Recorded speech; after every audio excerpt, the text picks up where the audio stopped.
Now available in paperback and Kindle Unlimited. Isis, Escape from Transylvania. The goddess next door and John Haynes must escape a horde of vampires on the hunt in this horror-filled Isis series adventure. Get Isis, Escape from Transylvania in paperback and Kindle Unlimited today. Marvel Comics recently announced that they are getting ready to outsource the publication of middle grade comics featuring their popular characters like Spider-Man, the Avengers, and Black Panther to IDW Publishing. And this announcement that they are going to outsource the publication of middle grade comics to IDW Publishing is a very troubling sign for Marvel Comics. As a publishing professional with almost 20 years of experience in the publishing industry, I can tell you that when a publisher is outsourcing, that's a sign that there's something troubling as related to the balance sheet at Marvel Comics. And when you take a critical look at Marvel Comics is supposed to be the industry leader as related to publishing comics. And as an industry leader, they shouldn't have to go and outsource publication of their most popular characters to a competing publisher. If they wanted to publish middle grade comic books towards younger readers, you would think they would be able to do this in-house. And the reason why you would want to believe that they would be able to do this in-house is because you would believe that they would have a group of competent editors who could come together to develop a subsidiary brand in the Marvel Publishing Division. Because back in the 1980s, that's what Marvel did as related to its Star line of comics, and the Marvel Star line, which featured Spider-Ham, Alf, and many other licensed characters, were worked on by a senior executive editor who supervised a group of editors and supervised a group of artists and writers who worked together on these books, which were designed to sell to younger and middle grade readers back in the 80s. And with Marvel being a subsidiary of Disney, you would think they would be able to go out here and do this in-house and save themselves some costs. Now, when I take a critical look at Marvel once again, you would think they would be able to do that with the infrastructure they established for Marvel Rising. Now, Marvel Rising was supposed to be a middle grade series that was designed to sell to tweens and teens and younger readers. And I look at this decision to license and outsource these Marvel characters to IDW Publishing and create middle grade comics, and it really is a head scratcher to me.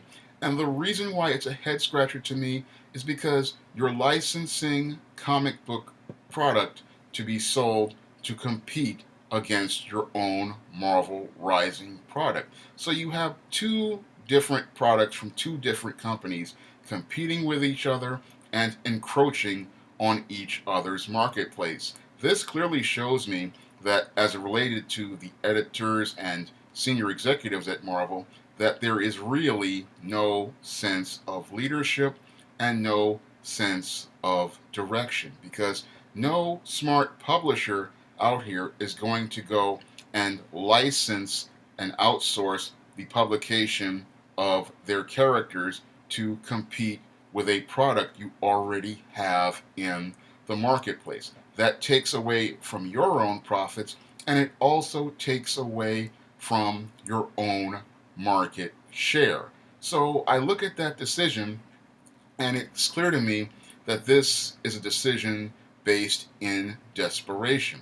And the reason why I believe it's based in desperation is because Marvel Comics, as I see it as a publisher, knows that its bottom line is not being met as related to profits. Because when you take a critical look at Marvel's catalog right now, they have over 80 titles in their catalog. That's a catalog that's just bloated and oversized, and it's not one that's going to be profitable for a publisher, because in the publishing world of trade books, 90% of all books fail, and it's the 10% of books that succeed that pay for the losses of the 90%. However, at Marvel, the failure rate has been 99 to 100% over the last 2 to 3 years. And with the failure rate of many of these books being 99 to 100%, Marvel Comics is hemorrhaging money on losses for many of these books that they overship to comic book stores, and many of these books that just don't really return on the investment overall. Now, this is one of the reasons why I believe they are outsourcing their books to IDW, is that they know that they're losing lots of money on these publications, and they need to get this money from this license in order to keep Marvel Comics afloat. They know that if they have this license, they have a revenue stream of cash coming into Marvel Comics to cover the losses for many of the books that many comic shops refuse to order or low order, and they also have a cash flow to pay for many of the books that are printed and overshipped. And this is one of the tricks with the overshipping. That's the problem. These books that they print as related to overshipping, these books cost money, and these books are costing Marvel a lot of money, and they need to cover those costs. So this is why they go out here and outsource their publications and their properties to IDW, is to stop the hemorrhaging of money that they have going on right now. Now, as it relates to Marvel Comics Big Picture, Marvel Comics Big Picture is one of a company that's in crisis. And as a publisher, they are in serious crisis because they have this great big catalog of great properties, but none of those properties are proving profitable at comic shops, and they're not proving profitable from a publisher's perspective.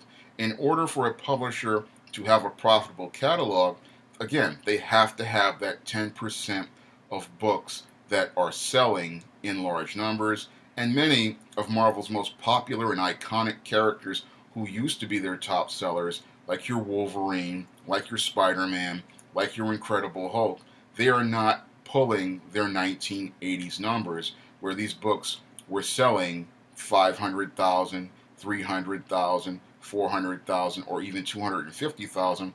And many of their mid-tier characters from the 1980s, like Captain America and Iron Man, they're not even pulling the 250,000 sales they used to pull back in the 1980s. And it was back then that those high-grade books like X-Men, Spider-Man, the Hulk, that paid for the losses on lower tier books and experimental books like your NFL Super Pros. But we don't have any of those books making money anymore, and this is why we have your Marvel outsourcing their publications to IDW Publications. And again, they are doing this as a way to bring revenue into Marvel Comics, and they're also doing it as a cost-cutting measure at Marvel Comics, because when you have freelancers working for you directly, what they do is you not only have to pay them for their freelance writing rates, or as an artist you're paying for their page rates, but you also have to pay those people royalties. But when you have them working for a subcontractor, that freelance work becomes work for hire, and once it becomes work for hire, these people don't have to be paid any royalties. So as a subcontractor, what they're doing is using the IDW publications as a way to lowball already low rates. And this is an example of the same type of behavior that went on at Charlton Comics, which was notorious for participating in all sorts of stunts and low things to keep comics produced at an extremely low rate. Charlton back in the day paid the lowest rates, and they used all sorts of cost-cutting measures like reusing and repurposing art and recycling art to cut costs and save money. And I look at Marvel, and again, they're doing the exact same thing, because Marvel right now is in a place of desperation. And they're in a place of desperation because they have people in positions of leadership who are not publishing professionals, and they have people working in on their comics who are supposed to be comic pros who know nothing about the business of trade publishing. They know nothing about the business of marketing comics. They know nothing about trying to really go out here and find new areas of distribution, because one of the big problems with comic books today is the direct market, and no one at Marvel Comics right now in editorial, like your CB Cebulski right now, is focused on dealing with this distribution issue, which has created a bottleneck overall. Because I look at this decision to have IDW outsource Marvel's publications, and it's not really going to have that much of an impact because most comic books today are still going to be sold in comic book stores. So you have these middle grade comics being published by Marvel, but they're not being published and distributed by to places where middle grade children go, because back when I was a teenager, comic books were primarily sold in supermarkets, grocery stores, drugstores, newsstands. There were numerous venues where you could get a comic, and the reason why you could get a comic in numerous venues was due to the concept of returnability. And in order for you to get those large numbers of sales, you have to provide returnability to retailers. Retailers will not touch a product unless that product is returnable. But many people in the comic book industry, they are running around in circles, not understanding that you have to have returnability if you want to enter numerous retail venues, because the retailer needs to be able to return unsold product for store credit and be able to get credit on next month's issues. And it's those returns that give you an indicator to what is selling and what is not selling. So when I take a look at this whole plan to have IDW go out here and produce Marvel Comics, again, it's a cost-cutting measure, it's a desperate measure, but it's not an effective measure because you're still selling comic books in comic book stores, and comic book stores are going out of business due to the poor product being produced. And all you're doing is putting two products on the shelf that are not going to be in places that kids are. And by the time they wind up in a place where kids are, when they come to trade format, you've already taken so many losses on this book that you're not going to have any real profit, because in publishing, something like a trade paperback is supposed to be a secondary revenue stream. A trade paperback is a compilation of those single issues, and that's where you get a secondary revenue stream. Your primary revenue stream is supposed to be those comic books that are on the shelves of the comic book stores. But again, middle grade kids don't really go to comic book stores because they don't know where the comic book stores are. And the whole outsourcing plan, as I see it, is completely illogical, because IDW right now is a struggling publisher. They already had a 95% profit loss last year, and Marvel giving them this license, really, it doesn't really help them but so much, because they're on the brink of bankruptcy, and Marvel itself is on its way to going out of business itself. So you have two companies which are on the brink, and they're basically trying to stay afloat, but their plan to stay afloat is a fundamentally flawed plan, because with you outsourcing your books to a publisher that's on the brink of bankruptcy, it doesn't really help that publisher, and it doesn't really help Marvel Comics, because the big problem with Marvel Comics is that the quality of their publications have declined, because many of their comic professionals just don't understand how to produce publications for audiences all over the world, because you really do not need a line that specifically targets middle grade customers because we've had those before with Marvel Adventures, and we've had them before with other Marvel products. But what you need to have is a core foundation of great stories featuring Marvel characters, because that's what made Marvel Comics a strong and competitive brand.